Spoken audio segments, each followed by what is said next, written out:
Let's now have a brief recap of exponentiation and logarithmic functions. The exponential function is where we raise a number, a positive number, to some power x, and then treat that as a function of the variable x.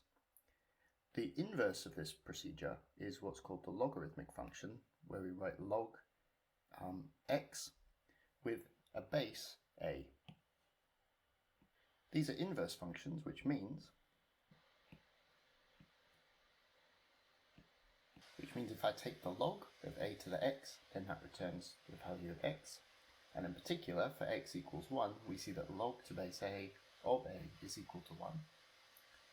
And if we take a number a, raise it to the power of log a x, we return x. Of course, as you know, there's a special logarithm, the natural logarithm, and the associated number e that goes with it.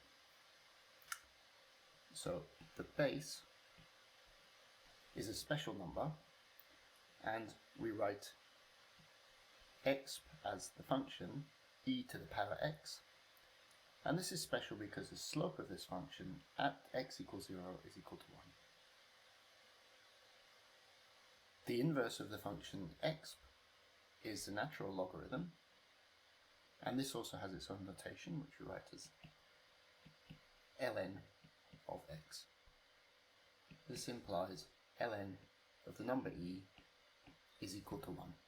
And in general, we note that log a of x is equal to the natural logarithm of x over the natural logarithm of the number a. Let's look at a graph of these two functions. So here in blue, we have the function e to the x. So for x greater than 0, it rises extremely quickly, and as x tends to minus infinity, it tends to 0 from above. Reflecting this in the line y equals x produces a natural logarithm function, so recall that the inverse of a function is its reflection in the line y equals x, and we see that e to the x reflected in this line produces a natural logarithm. Defined for all positive x, it's not defined for negative x in the real numbers. As x tends to 0 from the right hand side, it tends to minus infinity, and as x tends to plus infinity, over here, it rises slowly to infinity. It's a very slowly growing function though. Other bases that are useful are base 10 to show powers of 10 over a large range of scales, and occasionally you'll see the logarithm with a base 2 used from time to time. Let's quickly recap the rules of using logarithms and exponents. A to the sum of two powers is the product of a raised to both those powers. A to the x plus y is equal to a to the x times a to the y. If I raise a to the minus x, that's equal to 1 over a to the x.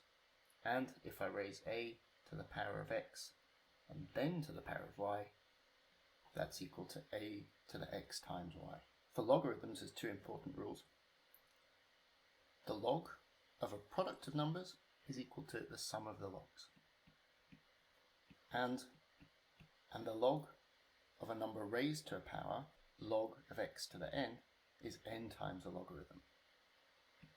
It's very important to become familiar with these and to be able to use them intuitively as you see them.